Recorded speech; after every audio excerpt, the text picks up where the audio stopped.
Kerajaan Sriwijaya. Kalian pasti tidak asing kan ketika mendengar kata Sriwijaya.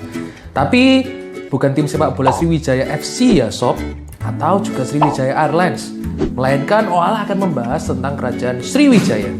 Kerajaan Sriwijaya atau biasa disebut Sriwijaya adalah salah satu kerajaan maritim pertama sebelum berdirinya Indonesia yang berada di wilayah Pulau Sumatera.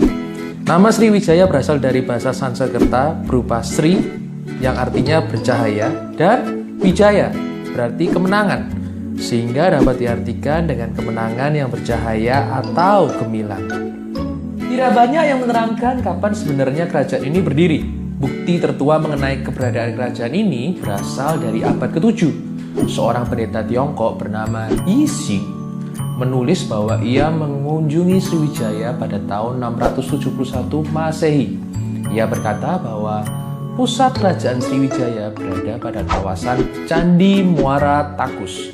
Kalau di peta Indonesia sekarang, ini adalah Provinsi Riau. Bukti lain mengenai berdirinya kerajaan Sriwijaya adalah ditemukannya sebuah prasasti peninggalan kerajaan Sriwijaya yang dinamai Kedukan Bukit. Prasasti ini ditemukan di Palembang yang berusia kira-kira 683 Masehi. Pada tahun tersebut, Sriwijaya sedang dipimpin oleh seorang raja bernama Dapunta yang Sri Jayanasa. Raja pertama dari Sriwijaya yang sedang berusaha memperluas wilayahnya. Ia sampai menyiapkan bala tentara sampai 20.000 orang loh. Penaklukan ini pun membuahkan hasil.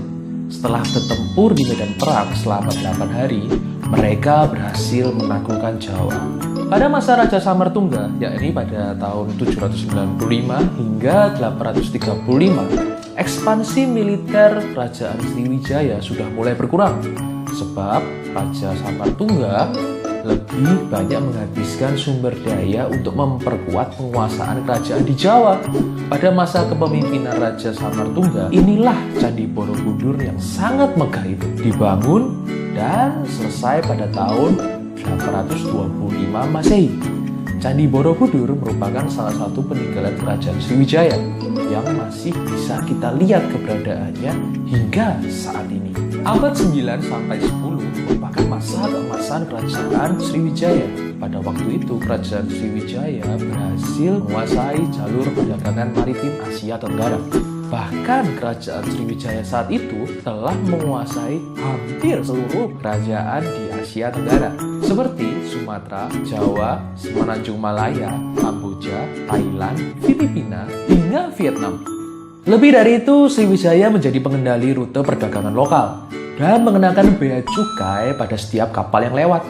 Hal ini karena Sriwijaya berhasil menguasai Selat Sunda dan Malaka.